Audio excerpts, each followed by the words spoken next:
Hi everybody, my name is Jens Larsen. Most of the time I'm talking about chord progressions with lots of chords and lots of moving harmony and scales.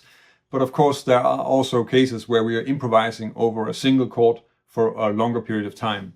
And if you're working on vocabulary for one chord in a progression with a lot of chords, it can also be really useful to just take that chord out and practice improvising over it in sort of more of a modal setting. In this video I'm going to take 5 examples of some lines that I would play over a G7 or sort of G Mixolydian sound, and then I'm going to go over what I'm playing, explain some of the devices that I'm using, and also give you an exercise so you can start to get that into your fingers and in that way use it in your own playing. Finding small structures that you can insert into your own playing is a great way to really develop a flexible vocabulary that you can actually improvise with instead of playing really big chunks of licks that might not fit together. And that's also how I'm working when I'm trying to learn new things. I try to find a core idea, work a little bit on that, and then work on using it. If you want to learn more about jazz guitar, improve the way that you solo, check out some interesting arpeggios or chord voicings, then subscribe to my channel. If you want to make sure not to miss anything, then click the little bell notification icon next to the subscribe button. For each of these examples, I'm going to go over what I'm playing, and I'm also going to give you an exercise so that you can just see sort of the core idea, whether it's an arpeggio or a pentatonic scale, and relate that to the G7, and that way start using it in your own playing.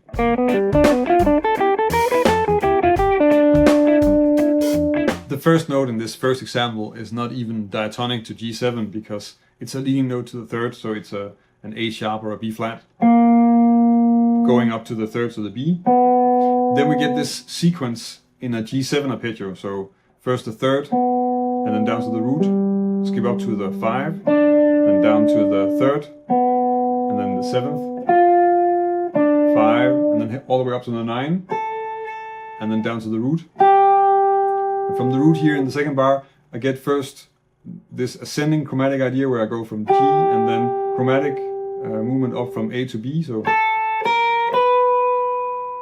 and then down to A again, and then via the A flat down to the G, down to the 7th, and then root and ending on the 5th D.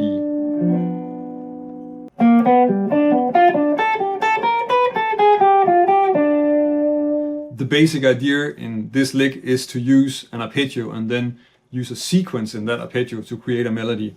And of course you can do it with any arpeggio. In this case I'm keeping it kind of simple. I'm just doing it with a G7 because probably you already have the G7 in your system.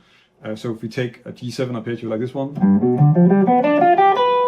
and then the sequence I'm playing is sort of skipping in between the different notes. So it's sort of skipping up to the third and then down to the root again, and then I skip up to the 5th, down to the 3rd, and then through the pattern like that. So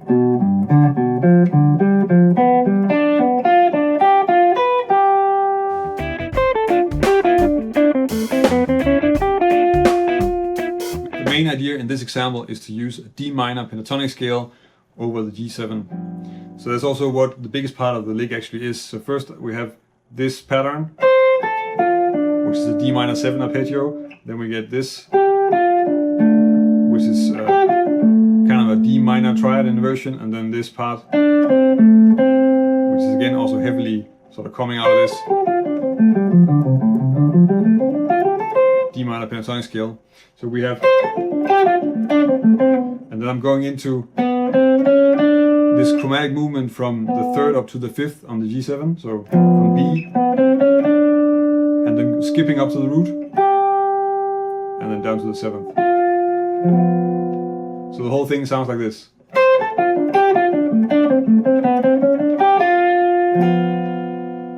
So what I'm doing here is that I'm using the pentatonic scale found on the 5th of the chord. So that's a D minor pentatonic scale because the 5th of G is of course D, and that would be this pentatonic scale. And I'm playing this descending right now because that's how I'm using it in the line, and it's just easier to see how it sort of fits together, how we get the all out of that pentatonic scale.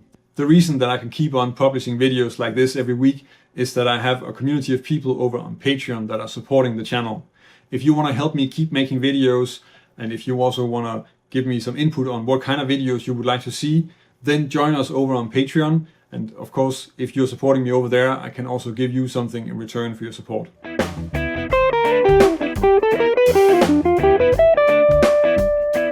Similar to superimposing the D minor pentatonic scale on top of the G7 chord, we can also use another scale that's kind of, well, related to a pentatonic scale, which is the G major blues or the E minor blues scale. So that would be this scale.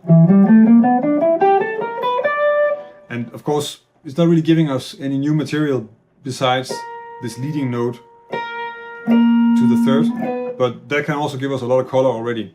So the way I'm using it in the line here is I'm starting on a C, so not even using that scale, and then going down to the B flat, which is my, or A sharp leading note, sliding into the third, the B, so, and then some movement within the E blues scale, so, or G major blues scale.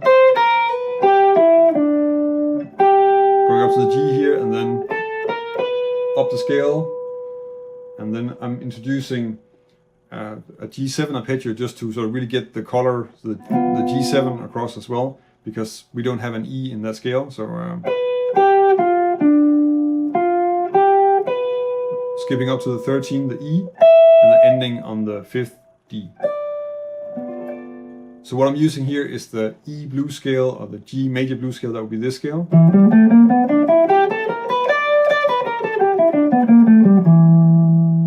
And the finished line would sound like this.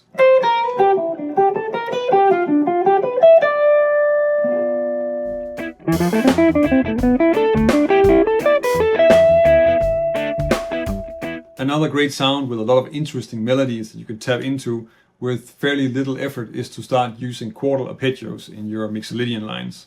So that's also what I'm doing here. The first part of the line is fairly simple. First I'm using the arpeggio from the 7th of the chord, so that's in this case an F major 7 arpeggio. I'm playing that as a triplet, so, and then down the scale, skipping down to encircle the third, the B. From the B I start playing chordal arpeggios. So first the chord arpeggio from B, so B, E, A. Then I'm moving down a whole step and doing the same thing, so A, D, and G. And then skipping up and doing a chordal arpeggio from E. And then down to B, A, and then ending up on the 13, the high E. So if you want to work on this, the chordal arpeggios are easy to work on if you work on them on string sets. And that's kind of also, as you can tell, like how I'm using it here. So it's really sort of moving around like this rather than in a position. And that's also easier to practice them like that. So that would be an exercise like this.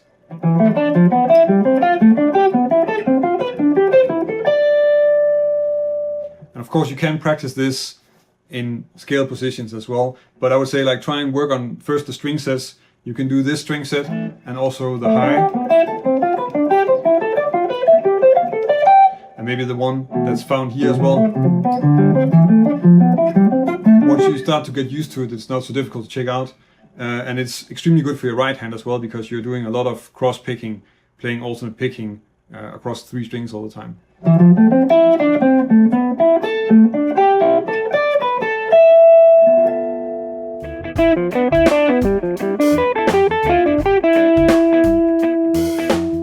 Another way to deal with not just running up and down the scale in your lines is to start using some structures that have really large intervals in them.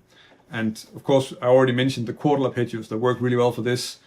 Triads in inversions are also going to work really well. And another thing that works really well is to use spread triads like I'm doing here. So the first part of the line is just a chordal arpeggio from F. So in this case, I'm playing the E first, skipping down and then running up the chordal arpeggio. So F, B, E.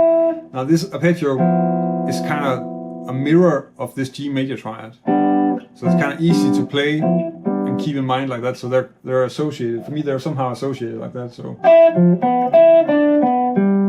and then going down to the F. And then here we have a spread voiced or open voiced G major triad, because that's G, D, and then B all the way up here. And from there I'm going down the scale, so, and then a D minor triad, and then G, and ending again on the 13, the E.